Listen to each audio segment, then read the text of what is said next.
Retired या मुस्ताफी जजेस के खिलाफ सुप्रीम जुडिशल काउंसिल की कार्रवाई जारी रखने या न रखने पर फैसला सुना दिया गया। इस्तीफा देने से सुप्रीम जुडिशल काउंसिल की कार्रवाई नहीं रुकेगी।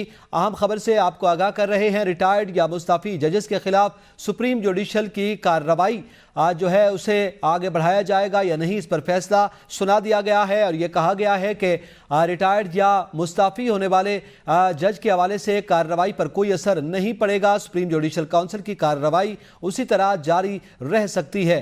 इस्तीफा देने से सुप्रीम जुडिशल काउंसिल की कार्रवाई नहीं रुकेगी, फैसला सुना दिया गया है। और ये अहम खबर से आपको आगाह कर रहे हैं। सुप्रीम जुडिशल काउंसिल की आज ये कार्रवाई थी जिसमें यह देखा जाना था कि जो जज रिटायर हुए हैं या मुस्ताफी हो गए हैं, आया उनके खिलाफ कार्रवाई आगे बढ़ सकती है या नहीं।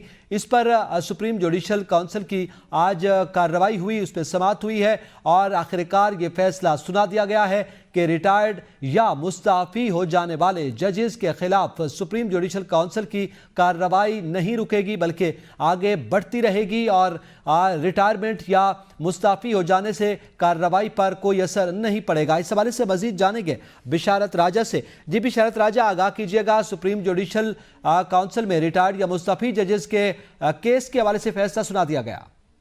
जी, रिटायर्ड या मुस्तफी जजेस के खिलाफ सुप्रीम जुडिशल काउंसिल की कार्रवाई जारी रखने या न जारी रखने के हवाले से जो महफूज फैसला 5 को बेंच ने किया था वो सुना दिया गया है।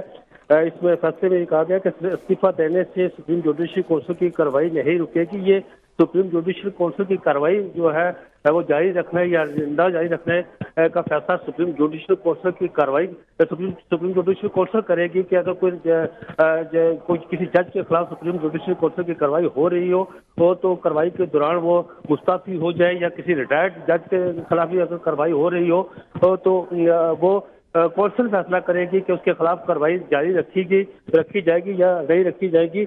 इससे पहले जब ये केस आज इसकी समाअत शुरू हुई तो अदालती मामलेन शेख बैरिस्टर इकराम शेख, फैसल सिद्दीकी, अटॉर्नी जनरल ने दलाइल दिए। इसके अलावा आफिया शहरबाड़ों के वकील वकास मीर ने भी अदालत के सामने अपने दलाइल रखे थे। दलाइल के दौरान बहुत अहम सवालात भी उठाए गए थे। ख्वाजा हारिस जो अदालती मामल थे उन्होंने भी जब दलाइल देने शुरू किए तो उस वक्त मौजूद जजेस साहिबान की तरफ से अहम सवालात सामने आए थे, जिस पर यह फैसला दलाइल सुनने के बाद ये फैसला महफूज किया गया था और ये फैसला महफूज करने के आधे घंटे के बाद सुनाया गया है। महफूज फैसला सुनाया गया। बिशारत राजा, साथ रहिएगा।